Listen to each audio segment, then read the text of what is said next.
Hey, things have worked out really well for Joey and I, and we're so gracious and we love, living in LA and the lives we live. We're both entrepreneurs, both CEOs. It's been a great journey.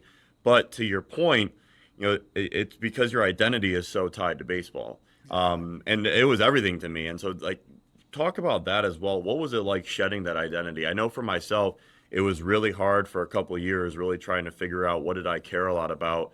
You never want to be a high school Harry. You don't want to be always looking back and saying, "Oh, I was the star athlete," and live off that your whole life. I mean, I even see now we've had some pretty prominent ex-athletes come on the podcast, and that's even hard for them because you can't live off your high school, college, or even professional glory forever. You have to be a human being at the end of the day. And I think that one thing I've realized older I've gotten is you can't live for accomplishments. You have to live for maximizing lifestyle. Now, they are correlated because the more you accomplish, more likely you're able to make a better living and be able to have a better lifestyle. But lifestyle is way more important than accomplishments, in my opinion. And just curious how you shed that identity of being an athlete and turned into an entrepreneur and a musician.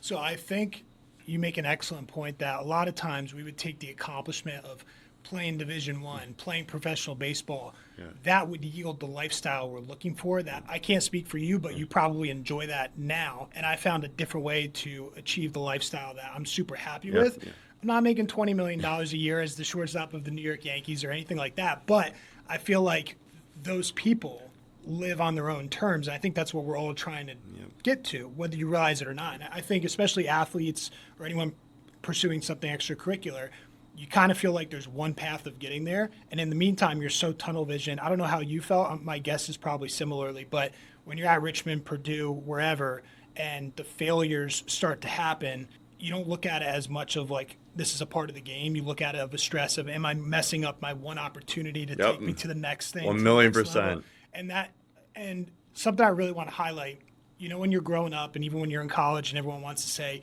the lessons you're learning now are going to teach you stuff for the future. When you're in that moment, it's something you don't want to hear and you don't believe. Yeah. You're like, hey, man, I'm going to play professional baseball, Yeah. whatever. I'm never going to need a backup job. But once you get out of your competitive athletic phase, that's when I really realized how invaluable those experiences were. And there's times where if I'm working all night, if I'm working 7 days a week, I'm like, there's been tougher instances, and I'll give you an example, like losing a doubleheader at Richmond in the Northeast, driving 14 hours back on a bus, getting out in the pouring rain to push a cold tarp across the field, and then being at lift the next morning and then at class the next morning. And that's not even an end of the world situation, but when I reflect on stuff like that, I'm like, I can sit here and get through the next several hours of clicking around, sending out messages, making a few calls. So that's where it really pays dividends of like even being lucky enough to compete at the college level. What it teaches you for all the years and decades to come is something that you can only get through a certain amount of experiences. Yeah, I know. I always say to people who talk to me that playing baseball, especially at Penn, it's such a challenging school Yeah. that was way harder than being a CEO. I like being a CEO way more than it, though. It's a lot more fun and entertaining. Because to your point, like going to Penn, which was such a life-changing opportunity for me, I was really lucky to get to go there. We'd have doubleheaders every weekend because the Ivy League, they've changed it now, which is so much better for the kids, and I'm really happy for them. The Ivy League's whole thought was like, oh, we don't want you missing class on Friday, and so in conference we'd have a doubleheader Saturday and Sunday. Well, the little thing they don't acknowledge is that at a school like Penn, kids are in the library all day Saturday, Sunday. But if you're at the field, so you'd have to get to the locker room at 8, and you probably wouldn't get back to your apartment until 8, 9 o'clock, and that's not an exaggeration.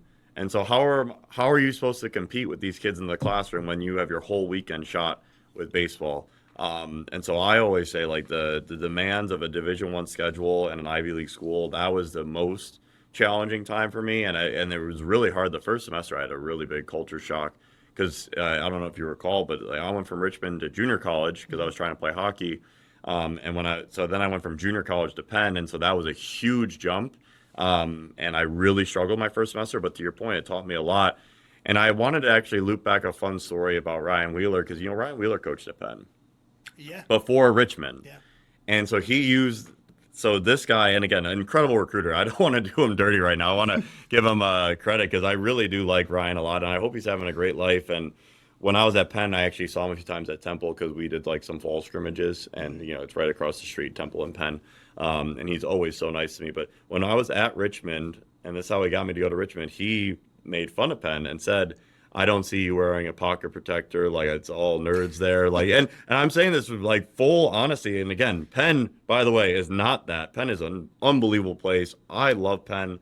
Best experience of my life. But isn't it funny how, at the time I was 17 talking to this guy, and those words, I still remember them. And that shaped my perspective and my decision making. And it all worked out well in the end. But, these adults can manipulate kids so much. And again, that's why I always talk about make sure that you surround yourself with the right people who can help you get to the spots you need to get to, because at the end of the day, is their agenda and motive aligned with yours? It not always is. So that's why family is so important, and making sure you have good friends. And, I know you have an incredible support system around you. How were you able to transition from an incredible school like Richmond to an even more, rare opportunity? You went to Rollins afterwards, which is such a beautiful school. For those of you who don't know, it's consistently ranked the top 3 campus in the country, Winter Park, Florida, and one of the best D2 baseball schools in the country. And you met your partner there. Yeah. So I had this weird circumstance of being hurt so often at Richmond, was able to get 2 red shirts, one in season, one out of season, with regards to when the injuries happened.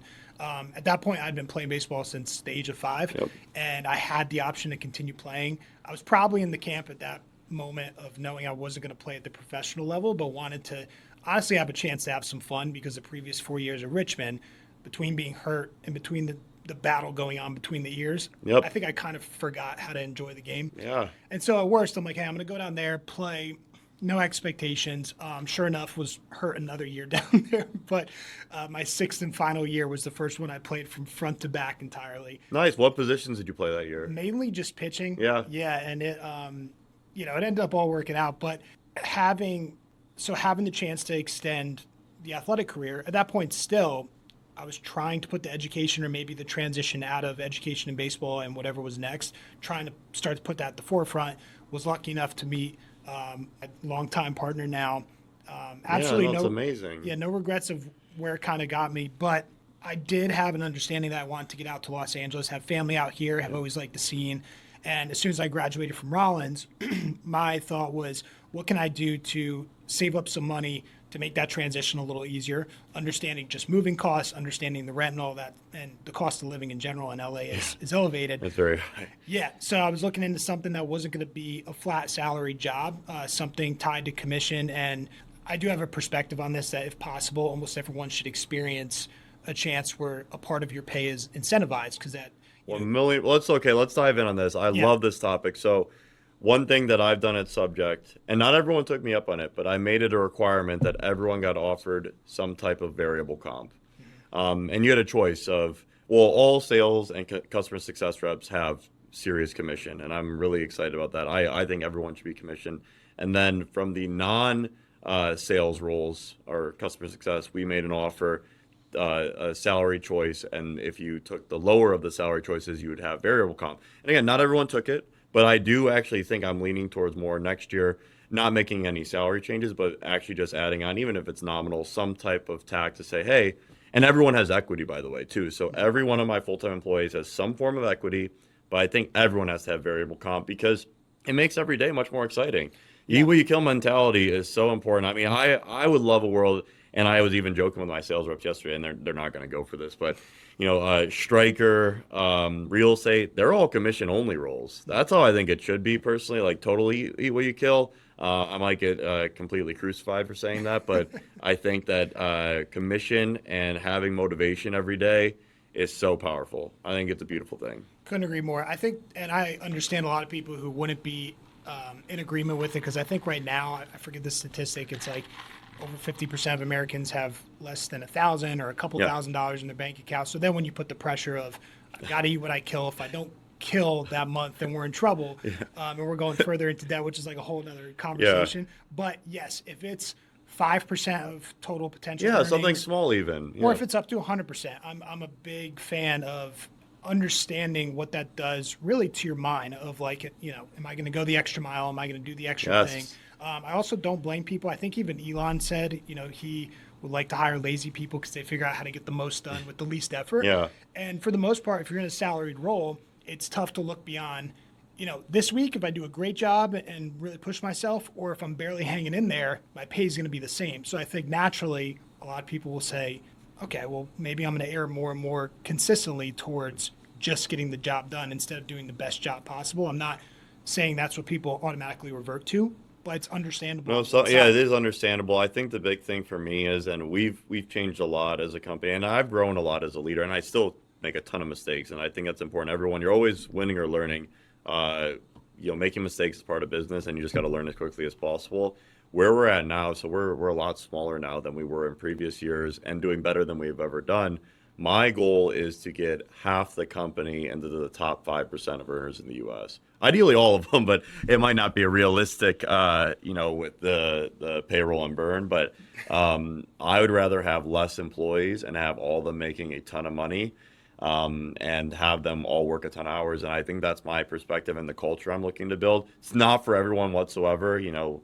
There's people who have been so talented who've come here and just not the best fit. And I totally understand. But the fit I want is few employees, make a ton of money, work a ton of hours, and hopefully we can find more people like that. But to your point, and I don't know, actually, did you see the video I put out? And I thought it was a fun little juxtaposition. Would you work 100 hours a week if you made $1 million a year? Yeah. That's that. I mean, and I actually think I got to start bringing that to all interviews, because if someone says no to that, then they're not the right fit. Because Yeah. I would do it. I would love to do that. So I think that's really exceptional.